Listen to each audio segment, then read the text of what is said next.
Statistique Canada publiait des données récemment qui démontraient une baisse des exportations de marchandises canadiennes vers les États-Unis avec la première vague de droits de douane imposés par Donald Trump. Pour faire le point sur la situation au Québec, je rejoins Philippe Noël, qui est vice-président pour la Fédération des chambres de commerce du Québec. Bonjour, Monsieur Noël. Bonjour. Est-ce que vous avez constaté une situation similaire au Québec? Comment se portent les exportations pour les entreprises d'ici avec toutes ces incertitudes économiques? Ouais, les échos que nous avons sur le terrain, pour le moment, les exportations se poursuivent. Ça ne veut pas dire qu'il n'y a pas de changement sur l'ensemble de la chaîne logistique et d'approvisionnement. Il y a certaines entreprises qui ont réduit leurs échanges avec les États-Unis, se tournent de plus en plus vers ailleurs. Il y a une volonté de diversifier les marchés vers l'Europe, l'Asie. Il y a certaines entreprises dans le secteur de l'aluminium qui nous disent qu'elles veulent développer l'Ouest canadien, entre autres. Il y a plusieurs cas de figure selon la relation, la proximité, la compétitivité de leurs produits. Il y a des efforts qui sont mis par les entreprises pour préserver des relations. D'autres choisissent de se diriger vers ailleurs. Oui, mais c'est pas toutes les industries, j'imagine, qui peuvent justement diversifier aussi facilement leur marché, trouver d'autres partenaires commerciaux, tout dépendant de ce qu'ils fabriquent aussi. Là, je me souviens avoir parlé avec un dirigeant d'entreprise qui fabriquait, je pense, des poteaux pour les affiches commerciales. Tu sais, ça se transporte mal de l'autre côté de l'Atlantique. Pas toujours évident pour ces entreprises-là. Bien, chose certaine, les États-Unis vont demeurer notre principal partenaire commercial. La proximité géographique facilite les transports, comme vous le dites. La frontière américaine est à 1 heure de route du Grand Montréal, qui est quand même 55% de notre PIB québécois. D'ailleurs, j'étais à Rivière-du-Loup cette semaine. On a rencontré des entreprises qui nous disaient qu'elles se trouvaient chanceuses pour l'instant de ne pas faire partie de la liste des tarifs américains. Et que la majorité de leur chiffre d'affaires se trouve dans les exportations vers le marché américain pourtant. Donc, il y a un effort qui se fait en ce moment chez les entreprises pour s'entendre à partager les frais avec leurs clients américains. Mais on constate aussi qu'il y a d'autres entreprises qui ont perdu des contrats aux États-Unis alors que leurs clients se sont tournés vers des entreprises américaines. On pense notamment à la deuxième transformation pour des pièces. Donc, c'est certain qu'il y a des perturbations dans certains cas, là. Est-ce qu'il y a des entreprises, par exemple, qui ont des usines aux États-Unis qui s'en tirent un peu mieux, qui ont transporté une partie de leur production parce que c'était ce qui était envisagé? Est-ce qu'on voit déjà ça arriver?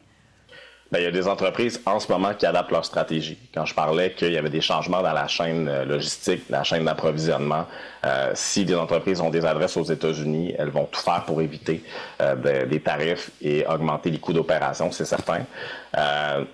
Néanmoins, on sent que les entreprises sont encore sur le qui-vive, étant donné toute l'incertitude et l'imprévisibilité des décisions au sud de nous.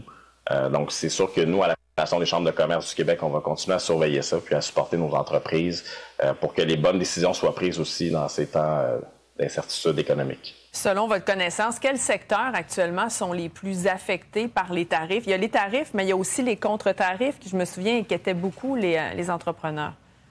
Oui, puis là, on a assisté aujourd'hui à... En fait, le premier ministre Carney a parlé qu'il allait mettre une pause sur certains contre-tarifs aussi vers les États-Unis qui touchaient les produits manufacturiers, la transformation, l'emballage d'aliments, les bois transformés, les outils, les produits de la santé.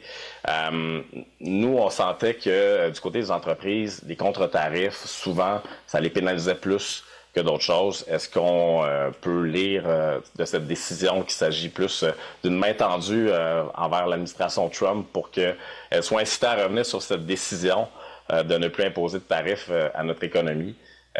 Mais il y a des entreprises en ce moment qui se questionnent un peu à travers tout ça. Oui, reste que ces entreprises-là doivent jongler avec toute cette incertitude, prendre des décisions, mettre une pause sur leurs investissements, voir s'il y a des gels d'embauche aussi à certains endroits. C'est ce dont il était question. Comment vous voyez justement l'arrivée de M. Carney, la nomination du Conseil des ministres? Est-ce que vous pensez qu'on va réussir à apaiser les tensions commerciales avec les voisins du Sud?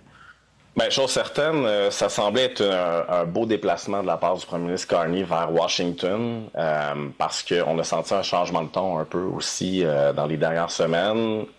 Immédiatement après sa visite, visiblement, il a mis par décret certains contre-tarifs sur pause. Là, on va surveiller dans les prochaines heures ce qu'ils vont préciser par rapport à ces mesures-là. Sinon, il y a encore des défis du côté du gouvernement fédéral pour supporter nos entreprises. Il faut mettre en œuvre vraiment une stratégie canadienne de l'industrie de la défense. On pense que ça peut aider bon nombre d'entreprises dans le secteur manufacturier au Québec, entre autres. Il y a aussi faire une plus grande place dans les contrats publics canadiens à nos entreprises et revenir aussi sur les restrictions entourant les travailleurs étrangers temporaires. C'est quelque chose qu'on a entendu beaucoup cette semaine en région. Entre autres, il y a un manque de main-d'œuvre criant et le gouvernement fédéral doit mettre de l'avant des mesures et le Québec aussi pour limiter les impacts des restrictions qu'ils ont mis sur les travailleurs étrangers temporaires. Parallèlement à ça, à l'énoncé économique de l'automne, on attend toujours l'application des mesures qui ont été annoncées par rapport au crédit d'impôt, entre autres, à la recherche et au développement. Donc là, on entend que le budget serait plutôt à l'automne.